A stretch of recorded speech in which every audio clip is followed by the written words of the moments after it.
Today we're going to turn fractions into decimals, and it actually makes it a little bit easier to compare. I want to show you. If I have the fraction 2/5 and I have the decimal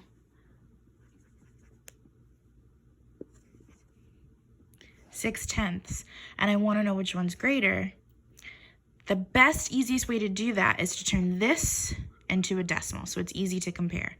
Well, how do I do that, Ms. Smith? Let me show you. We know that we say this decimal as 6/10. This digit is one place after the decimal, so we know it's in the tenths place. We say 6/10. Another way to write that is 6/10. So these are the same thing, 6/10, 6/10. In order to get this guy, like this guy, I want to turn my denominator into a tenth. That'll just make it easier. So what would I have to do to this 5 and then to this 2 to turn this denominator into a tenth, like this guy? If you said multiply 5 by 2 and then do the same thing to the top, you would be correct. So 5 times 2 is 10, and 2 times 2 is 4. So now I know that the equivalent fraction for 2/5 is 4/10, and I can write this as a decimal, 4/10. So now when I ask which one is greater, 4/10, formerly known as 2/5 or 2/5, or 6/10, I know that 6/10 is greater. Let's do another one. This time I have, let's say I have 2/50.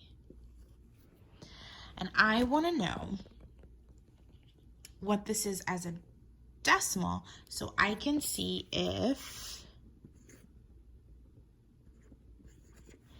this fraction is greater than this decimal. This decimal is, there's the and, there's the tenths place, and then there's the hundredths place. So this is equivalent to 2/100. A second ago we did tenths, right now we're going to do hundredths. So what could I do to this 50 so I could turn it into 100, so it's the same as this fraction and this decimal? If you said multiply by 2, you're a genius. So I'm going to multiply 50 by 2, and whatever I do to the bottom, I have to do to the top. 50 divided by 2 is 100, and 2 times 2 is 4. So now this new fraction can give me the decimal of 0 and 4/100ths, which is greater than 2/100ths. So the problem before, I turned a fraction into an equivalent fraction with 10 as my denominator.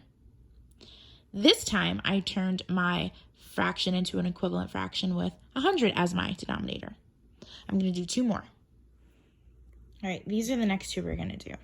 Now you probably already know this fraction as a decimal, but I still want to show you how we can change the denominator. So the 2 different denominators we could have are 10 or 100. When we look at this, we could do either. We could do 10 or 100, but which one would be easier and faster to get to for this particular fraction? 10. So I'm turning this fraction into a decimal so I can compare. And I also want you to be able to see the relationship between fractions and decimals. So I would have to multiply this denominator by 5. Whatever I do to the bottom, I do to the top. And that is the same thing as 1/2. And as decimal, it would be 5/10. Sometimes you might see a 0 afterwards. That's fine. So these are all the same. For this one, again, our 2 options for a denominator, either 10 or 100. Since this is already 25, and it's bigger than 10, we're not going to use 10. We're going to use 100. Now, this could seem kind of scary, but if you think about quarters, it could be helpful. How many quarters, which is worth 25 cents, does it take to equal one whole dollar? It takes 4. So if I do 25 times 4, I can get 100 as my denominator. Whatever I do to the bottom, I have to do to the top. So if I do 3 times 4, I'm going to get 12. So 3 over 25 is the same as 12 over 100. And when I turn that into a decimal, it would be 12 hundredths. So by simply changing the denominator to either 10 or 100, you can see the relationship between fractions and decimals. 3 over 25 is the same thing as 12 hundredths.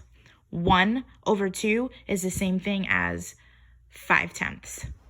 And then when you're comparing fractions and decimals, it also makes it easier. I'm going to leave you with one to do, and then I want you to come check your answer at my table. Okay, I made it 3 problems. We are going to turn these into decimals. This one's nice. Nice of Miss Smith.